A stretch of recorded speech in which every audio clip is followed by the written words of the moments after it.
This is so exciting. I'm so excited, Shamal. Thanks so much, man. We're gonna have the chat of a lifetime. For sure, 100%. I'm excited about it as well. I'm like super excited, super happy that you're here. I'm gonna try to, over the next hour or so, pick your brain and drive you crazy about all the questions that have been plaguing me. And I Sure. can't think of anybody better. For the few people who may not know Shamal or what he does, you're a sports scientist, you're a psychologist, you're an ultra marathoner, you're a motivational speaker. uh, I was thinking yesterday, what all should I be saying about you? Just to talk a little bit. You've got like so many things you've done in such a short period of time. It's pretty crazy, man. You've worked with the Indian cricket team at the 2003 World Cup, sports scientist to the South African high performance cricket squad and South African Davis Cup tennis team. You moved to India in 2007. You were with the Indian team with the Beijing Olympics in 2008 and London Olympics 2012, right? Yeah. What were you doing with them? I went in as head of sports science with the Indian tennis team and a few of the other athletes. Then you're also the advisor to Oprah Winfrey's Leadership Academy for Girls, Global Advisory Board for Herbalife International. I've got like 60 points here. I can just go on and on and on. So I'm like really happy that you're here. In the beginning only, I just want to ask you, like, you spent like 20 years plus living pretty much and traveling with and training and coaching super athletes, Yeah. right? Are they even like are they another species? What have you learned or what have you picked up from them? So that's quite an interesting question. The athletes are a completely different species. You're 100% right. And the reason why, when you're working with them, firstly, you got to move them from between two extremes. The one extreme is when I'm putting him onto the field to be a competitive athlete, I've got to put him on there with his self-confidence so high, it's actually bordering on arrogance. Okay. And straight after competition, I've got to bring him down so low to a point of humility. And the reason why I have to do that is because he needs that level of arrogance or self-confidence to win. He's got to walk on there thinking he's the best in the world. Okay. And he's got to come off there so humble because the learning has to start again. Okay. Right. So you can only learn on a bed of humility. But to really be the best in the world, it does require an extreme level of self-confidence and an extreme level of arrogance. But more importantly than anything else, the thing that I find really fascinating is I work with athletes who have been in sport for almost 20, 30 years, competing at the highest level. And they still hire me as a coach. They still hire me as a psychologist or a performance coach looking after them. You look at the best athletes, Tiger Woods, Schumacher when he was, Mika Hakkinen, Virat Kohli. Any athlete in the world has got a coach in there, no matter how good he is. He has somebody who is looking at every move he makes and tells him what you've done wrong and how you can get better. And that's the one fascinating thing. You look at every other field, every other industry in the world. Right? Once you stop educating yourself, or once you come out of university, your learning pretty much stops. You're just practicing, and no one's actually looking and telling you where you make a mistake. But in the world of sports, you've got a team of people who are engineered to find every mistake and correct it so that you're constantly getting better. And in a nutshell, the beauty about athletes is that the learning process never stops. And that's Right. something I wish people could imbibe in every single field. So like I understand, okay, people do small courses. Like for example, you have bankers who are in the banking fraternity still doing a course on the side. Yeah. Actors who take courses through their career, they do.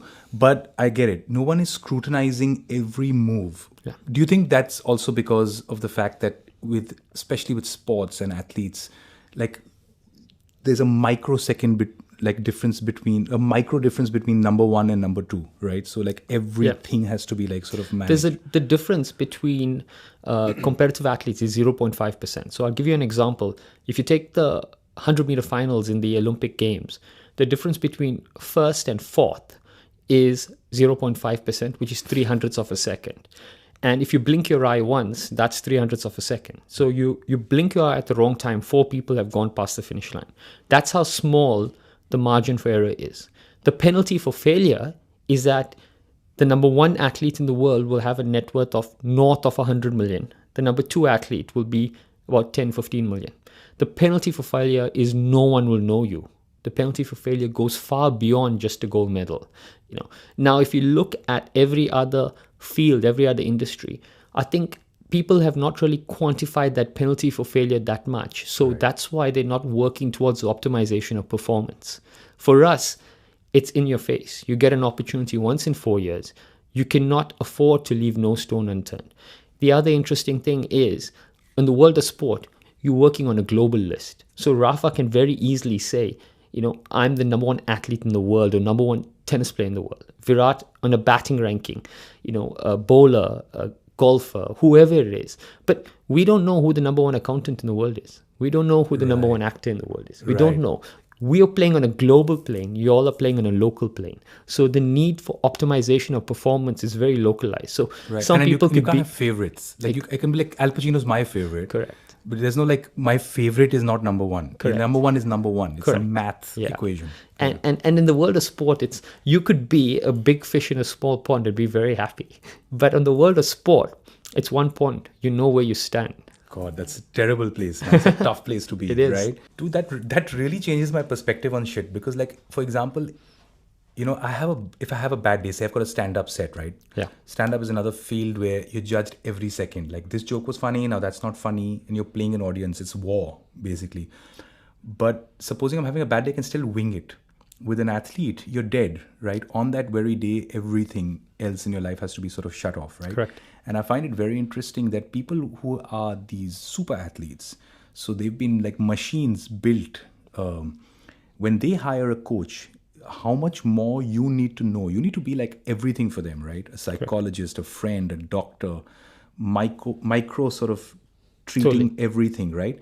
So when you get an athlete, like you've worked with so many even in our country, what do you do? What is the purpose of a coach?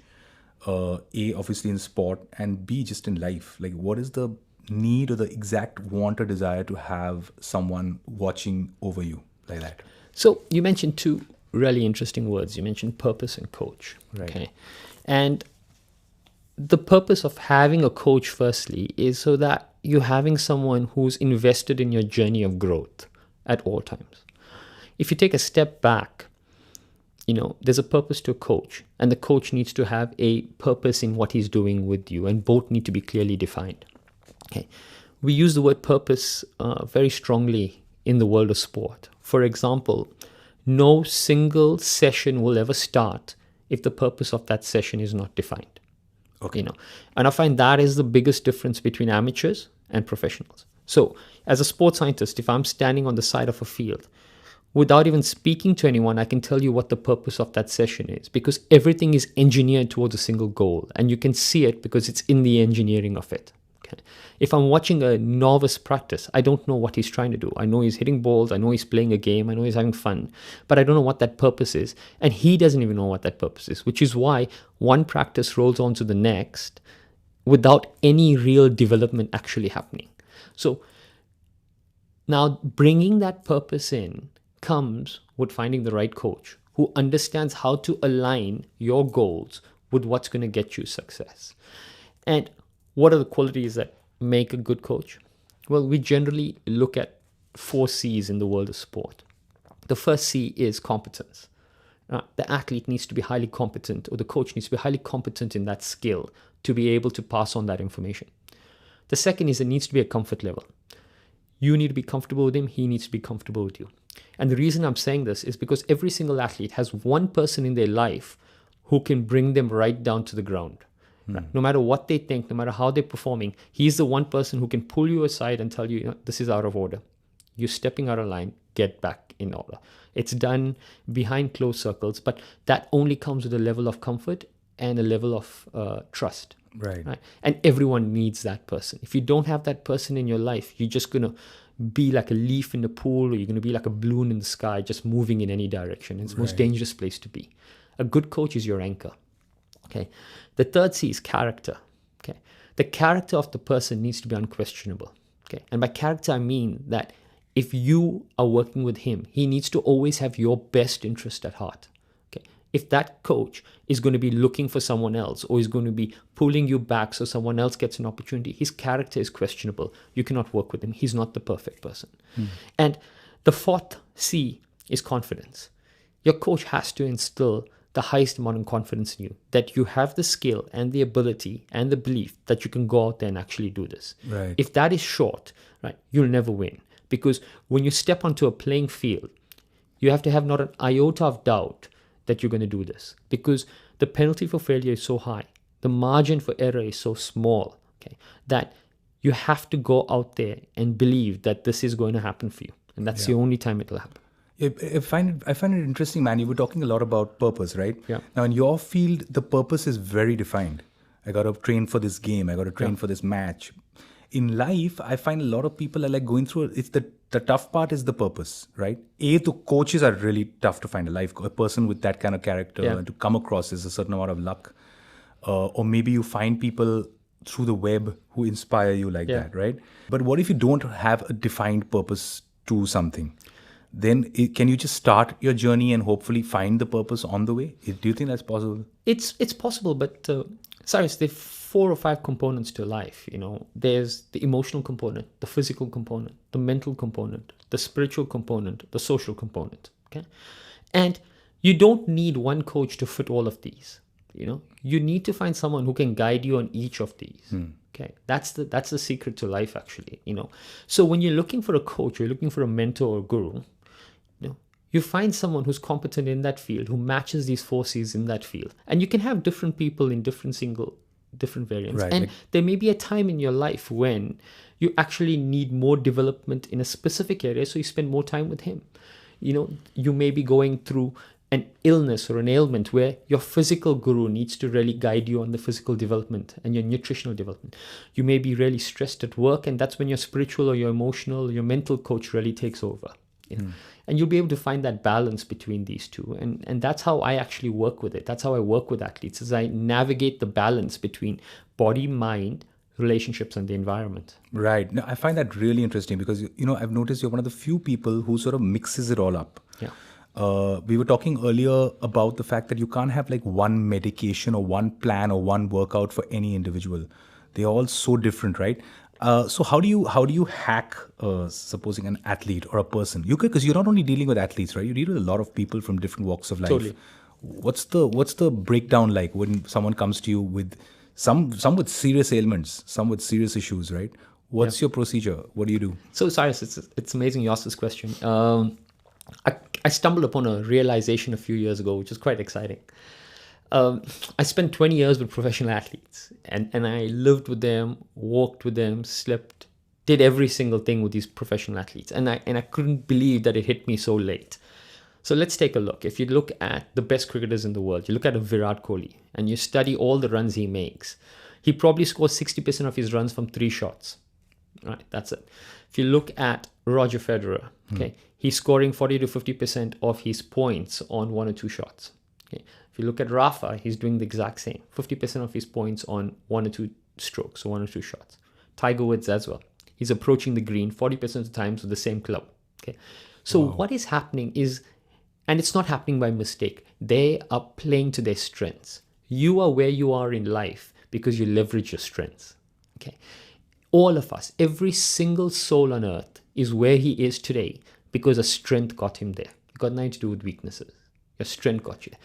And then one day I had this epiphany. I'm sitting and I realized, if our physical strengths have got us to where we are, why don't we look to understand all the strengths in the body, quantify them, qualify them, and use them to springboard you forward?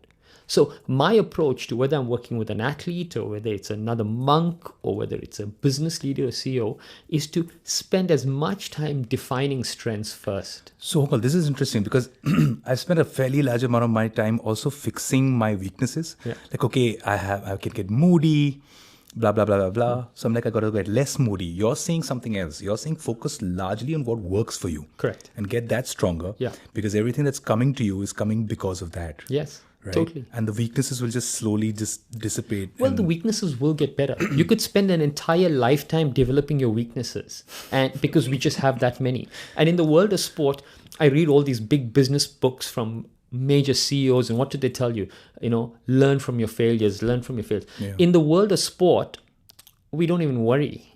Failures, you are going to learn from failure. What does failure do? Failure puts you in such a deep, dark place that you have no option but to learn from it. You put you in this place of solitude. You're depressed. You're thinking, what the hell went wrong? So you're going to learn from it. The mistake people make is when they get it right, they don't take time to understand, what the hell did I do right that allowed me to win? True. Learn from your wins. Learn from your victories. That's the key. Learn from your strengths. Right. Because those are the things that are actually leveraging you and moving you forward. Right. This applies pretty much to everybody. It applies to everything in life. Right. So this is all I do. So when I'm engineering a team, when I'm signing or contracting a team, I look at the various strengths of a person, because all I want him to do is execute his strength. And then when I look at the body, I find out all the strengths within the body, from genetics to gut microbiome to food intolerances to brain hormones to brain quadrant functions. All of this, I'm studying all of these, and I'm just engineering a plan to just constantly leverage strengths. I'm making this athlete or this individual a finely tuned machine that's just operating on all of that. Because the truth is, you can take a Ferrari as well. A Ferrari is a Ferrari because there's certain things that are working for it, but there are also certain things that it's not great for. Right. But it is what Can't take it off-roading. Exactly. Right. It is what it is because of its strengths. Correct. It's not trying to please another market. Correct. Okay, that's really interesting, man. Because then if that becomes your life, then you can just also focus and fine tune. You were talking a lot about fine tuning stuff, right? Yeah. What do you mean by that? Like when you say you break down the biology of a person, what do you do? Do you do some tests on them? Okay. Can normal, regular, non-athletic people like me do stuff like that for themselves?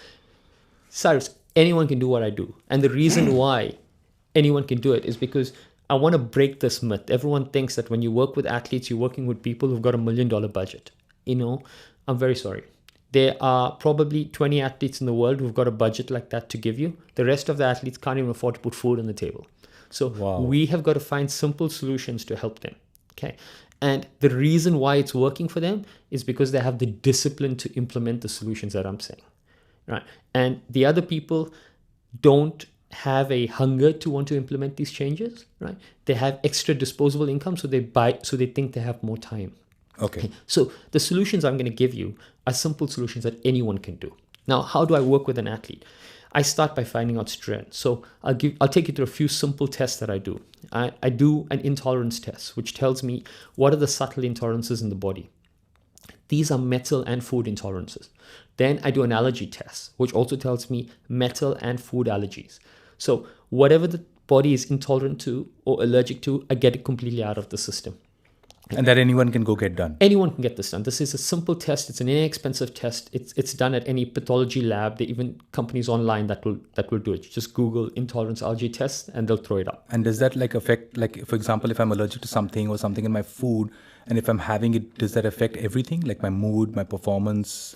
Yeah, it affects everything for the simple reason that you are not functioning optimally. So for example, if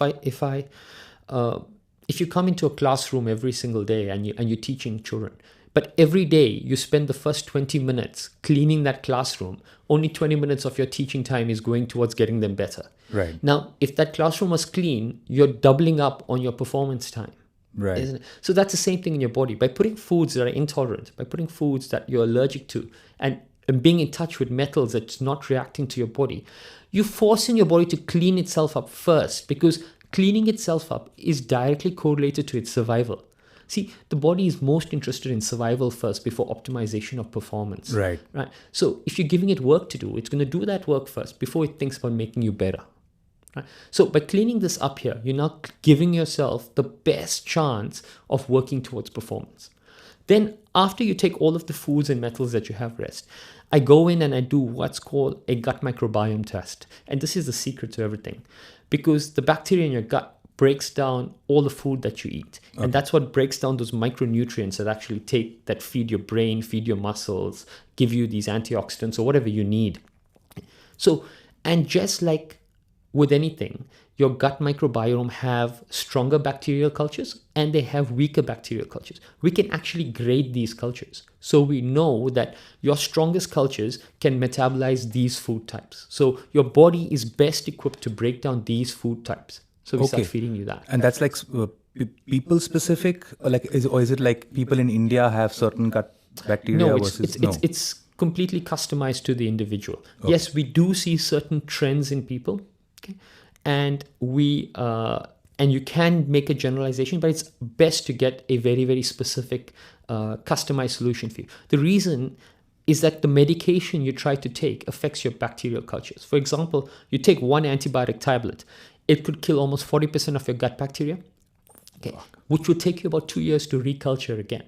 Now, whilst we are living in the same house, if you are somebody who's been taking a lot of antibiotics, you'll be antibiotic resistant, for example, and a lot of your cultures would have been killed off. If you only eat a certain type of food, you would not be reculturing food. We could be living in the exact same house, in the exact same environment, but I'm eating a completely different type of food. I don't touch any chemicals through the perfumes that I use. I don't touch any fluorides in my toothpaste. I don't touch any of these here. My body would be a lot more cleaner.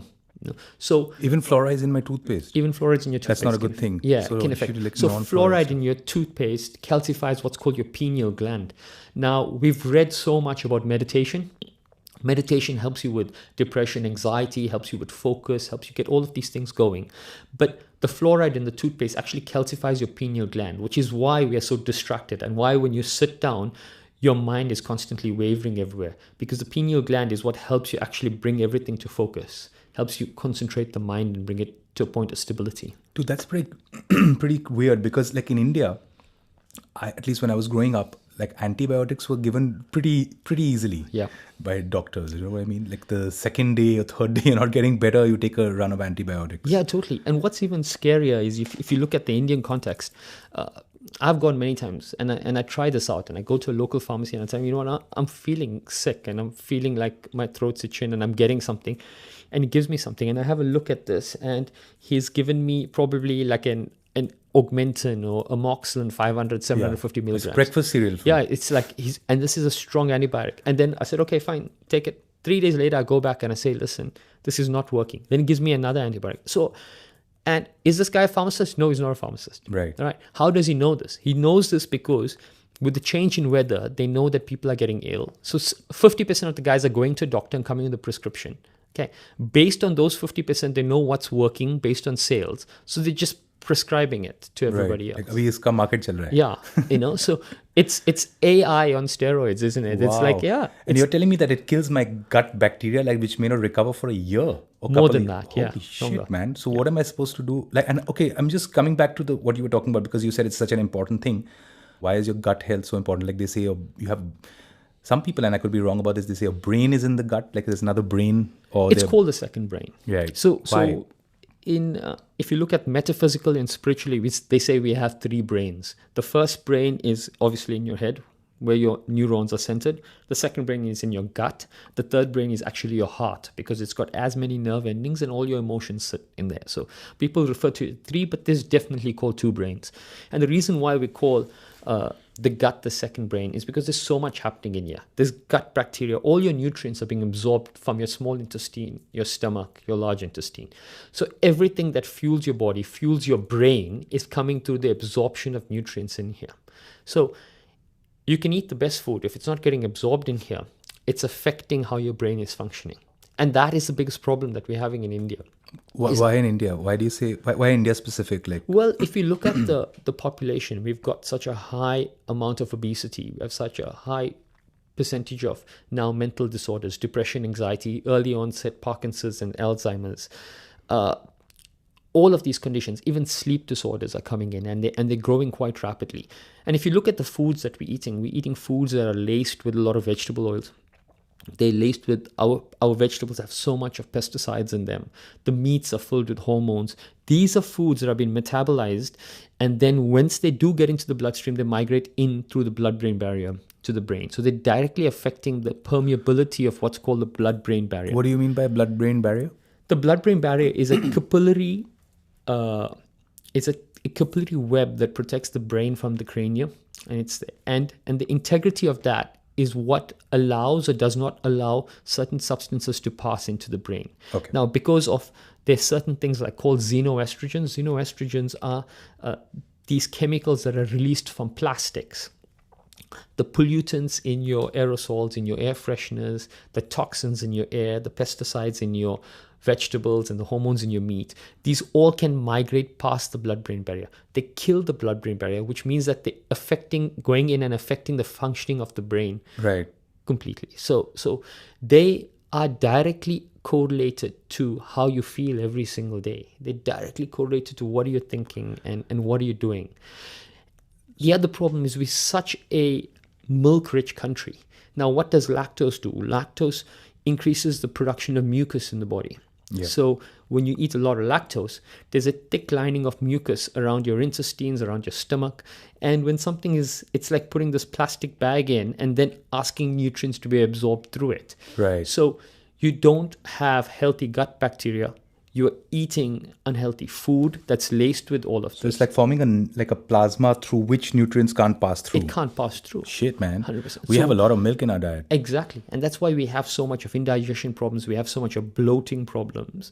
This is all coming from these sort of things. So when I say the Indian diet particularly, well, I do live in India, so I'm experiencing this. And I know how difficult it is to find organic vegetables. You can't even trust whether the source of these vegetables is organic. Yeah, that's. But I want to come back to the gut first, because otherwise, given my ADD, I forget about it. I wanted to ask you, like, you were talking a lot about the relationship between feeling anxious, feeling stressed, people feeling tired, all associated with the gut, right? Because I have like an army of friends going through a lot of sudden panic attacks in their late 30s. Young guys, man, people I worked with in their 20s, getting stressed out, right? Over everything in their life. Do you think that, and then they usually go to a doctor, get anti-anxiety stuff or SSRIs and whatnot.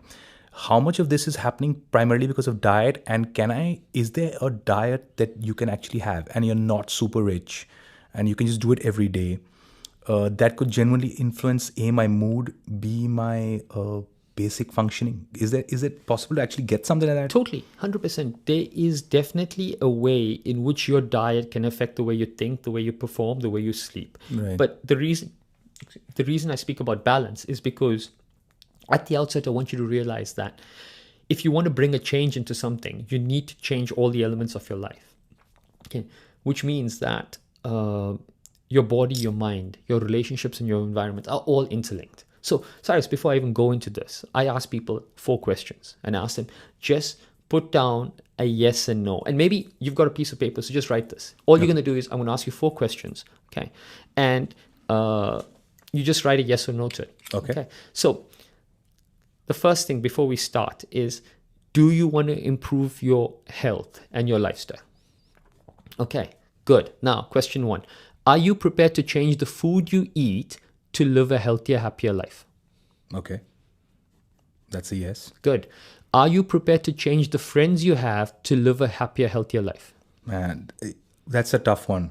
I guess, yeah, yes.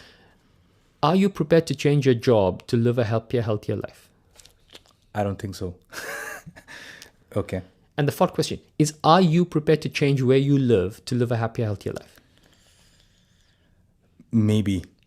Damn, these are tough. So these are 4 really tough questions. Yeah. But the answer to your problems, the answer to why you are healing or why you're not healing, is in the answer of how you've answered these 4 questions. Okay. How prepared are you to take the next step to healing your body?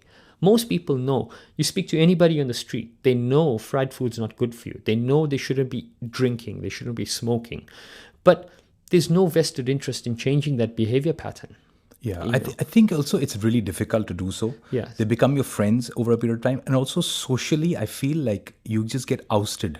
You know what I mean? If you're just paranoid. Because the truth of the matter is that, like, there's only so much we can do, right? Yeah. It's true. I can't be this super paranoid person all the time. You can't. But coming back to what you said, of course, you can eat food to change this. There's a lovely test online. It's called the Bravermantest.com. Okay. I'm going to write Braverman. Braverman, Okay. Braver. It's for everyone? Everyone can do this, yeah. It's a Braverman test. So you go onto the website and it's a series of questionnaires. And remember, there are 4 driving hormones in the brain. GABA, acetylcholine, serotonin, and dopamine. Okay. These drive everything, how you think, how you react to people, situations. And if these chemicals are in imbalance, they will determine how you act and react to certain situations. The Bravermantest test will tell you in 10 minutes what is your dominancy and deficiency of these hormones. Once we know that, we know what foods will be broken down to be able to alter the level of these chemicals in the brain. So yes, Wow. we can directly correlate how a person is reacting to the food they're eating and how their body is metabolizing that food. And that's for everyone. So anybody can go literally take this test, figure out, okay, man, my GABA is high or something else Correct. is low. Your GABA, your acetylcholine, your serotonin, your dopamine. There is one caveat though.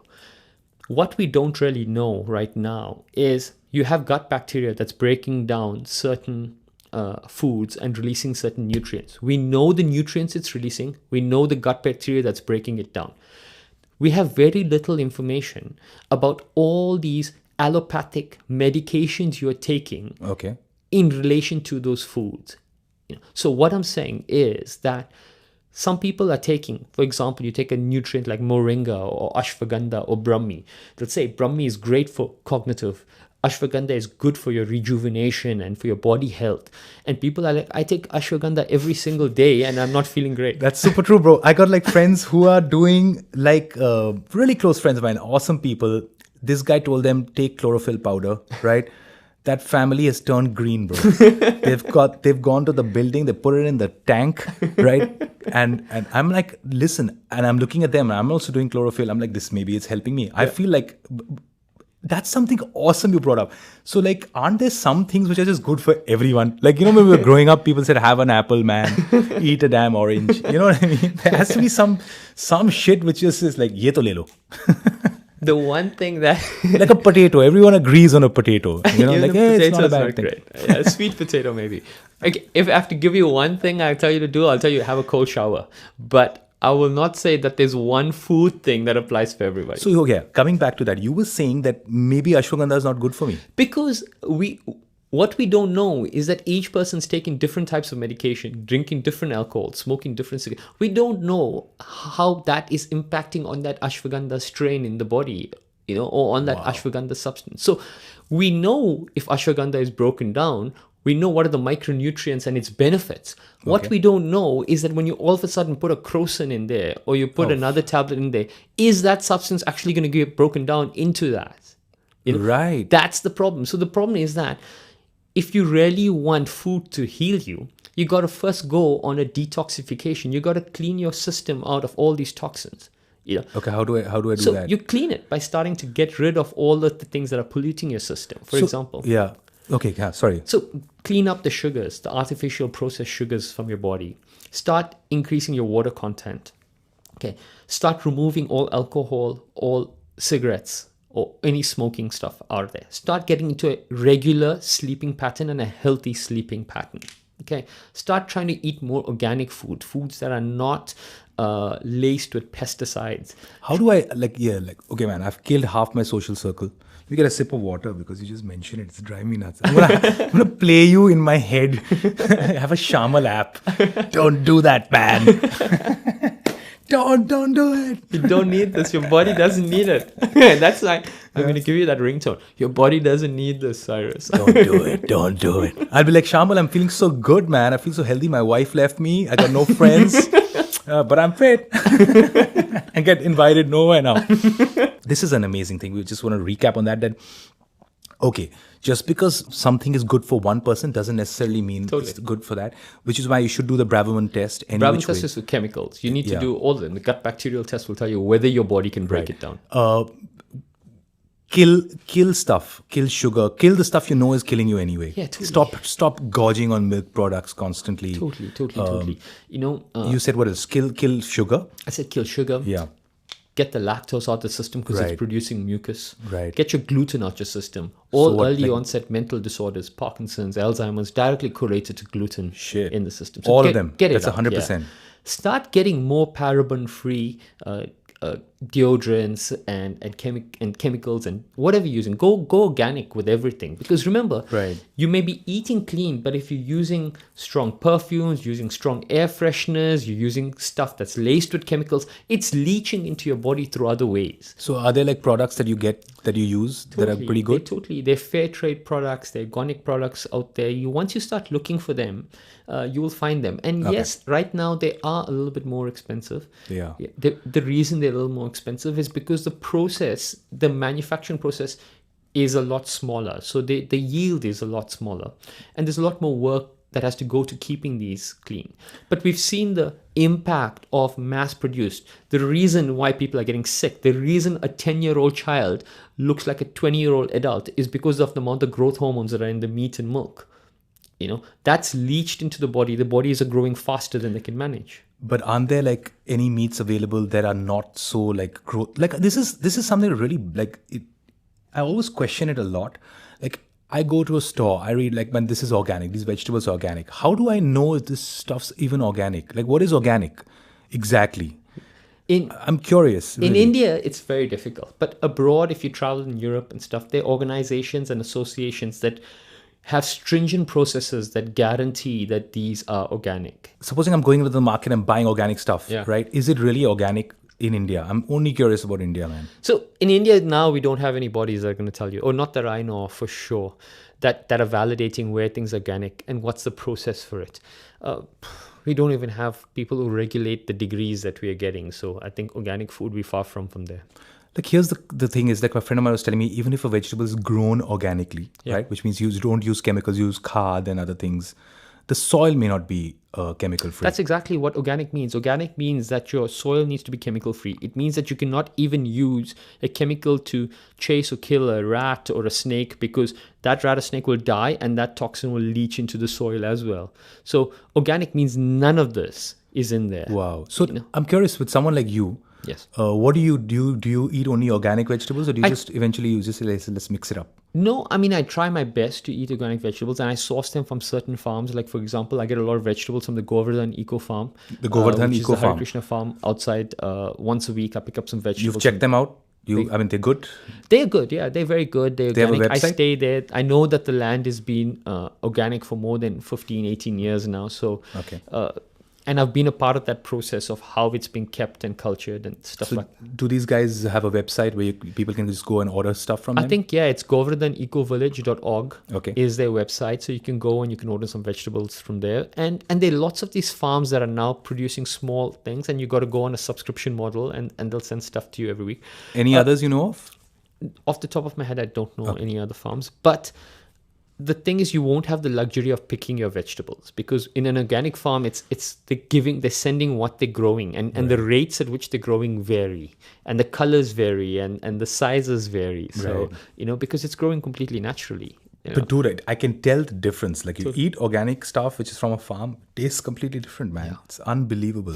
So there's what's called a clean list. It's a Power 15 clean list, which is on the internet. You can Google it. And so it's giving you 15 vegetables that are least likely to absorb pesticides and toxins into them. Dude. Very important. So Hello. go and download what this Power What Clean do I list- write? Clean list. It's just right, yeah. It's a Power Clean list. And with it comes a dirty list of 10, which means what are the vegetables that absorb the most amount of toxins, just by the nature of how they grow and the process. They Right. need to keep insects away. They're most prone to being eaten. In the growing process, they absorb and they leach a lot of these things. So just go and Google the Power Clean, and it varies from different states. It varies in different Oh, countries. so there's like in a Delhi clean list of vegetables. It'll be in There's a- India. It'll be an India Indian list, and it'll be clean an list. America list. Because it's very indigenous to what's growing in these areas that you're living in. Okay. Another thing that also I'm interested in, so that always bothers me, and I just want to run by you, as a country with like so much sun. So one thing we have no problem about. Yeah. Why the hell do so many Indians have vitamin D issues, man? Yeah, that's something that absolutely surprises me. But I'll tell you something that's even more surprising. A friend of mine came from Harvard University. She's a doctor that was doing research in India. Okay. And she spent 18 months studying nutrition in India in pre-adolescent teenagers. And she found that children coming out of slum settlements are more nourished than children coming out of affluent homes. Right. So the reason I'm saying this is because vitamin D is obviously a massive problem. We are the most vitamin D deficient country in the world. But the bigger problem, and we also on the same side, we're the most abundant in vitamin B complex because we take that with everything, and no matter what you have, the doctor will prescribe vitamin B. So That's we're D right. deficient, but we're B in abundant. But the problem that the world has, or India has particularly, is we cannot distinguish the difference between malnutrition and starvation. We think malnutrition looks like someone who's thin and scrawny coming out of Africa. You can look like a perfectly healthy human being and not get enough nutrition in. And the conclusion of her research was amazing. She says that as you move up the ladder, as you become more affluent, you seem to think that, you know what, the breakfast of choice should be cereals, should be, toasts and peanut butter and stuff like that. And you move away from the traditional things that actually have nutrition. So we've created aspirational value around things that actually have no nutrition. And even people in slums think that if they have disposable income, we should buy biscuits and we should buy cereal for our kids because that's how we're looking after them. But this was the game changer for me. And this is what I think everyone needs to realize, is that we're killing ourselves by changing our traditional habits, Right. by changing it, by following certain cultures and leaving our roots. We are depriving our body of all nutrition. So we're scratching the surface with vitamin D. We're probably zinc deficient. Most women are iron deficient. We're definitely calcium deficient as well. But it stems from the fact that we cannot distinguish malnutrition from starvation.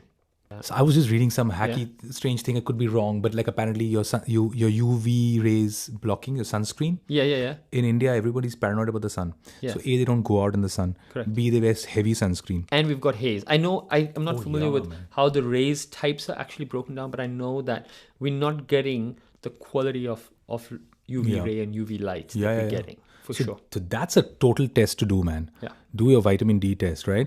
Well, tell me, do these sachets of vitamin D, do they really help out? I was told So to take yeah, one. calciferol. I use it. I actually take calciferol in a gel capsule because I get it. I'm looking at a delayed release gel capsule that actually breaks up into my large intestine. Calciferol sachets per se would digest through the gut, in the stomach, and a lot of it will be denatured by stomach acidity. So if you're highly acidic in your tummy and you take this here, you're not getting maximum absorption in there because most of your body's gut bacteria is actually in your large and small intestine. So I take something called a delayed release capsule, which means that this capsule stays intact for long enough to bypass the acidity in the stomach, right, and break up into the intestine. Do you know what brand you take?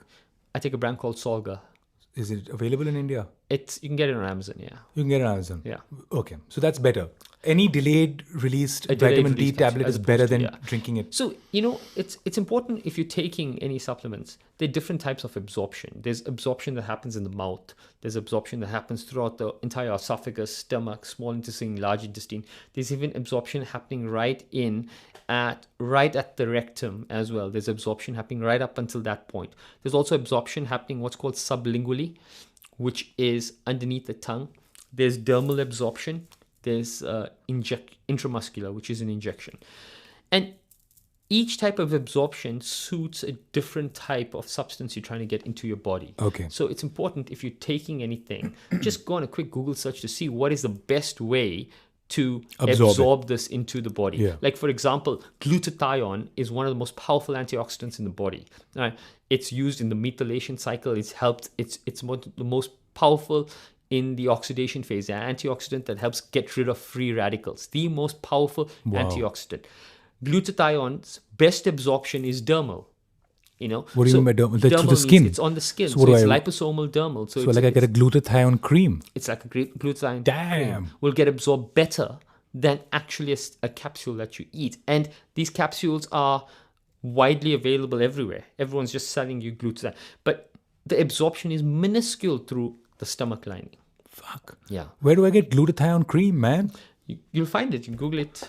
online, you'll get it. Glutathione cream. I'm telling you, Glutathione, Shamal, liposomal next cream, time I yeah. meet you, I'll be 14 years old. Yeah, totally. Fucking drink this shit. Benjamin Button.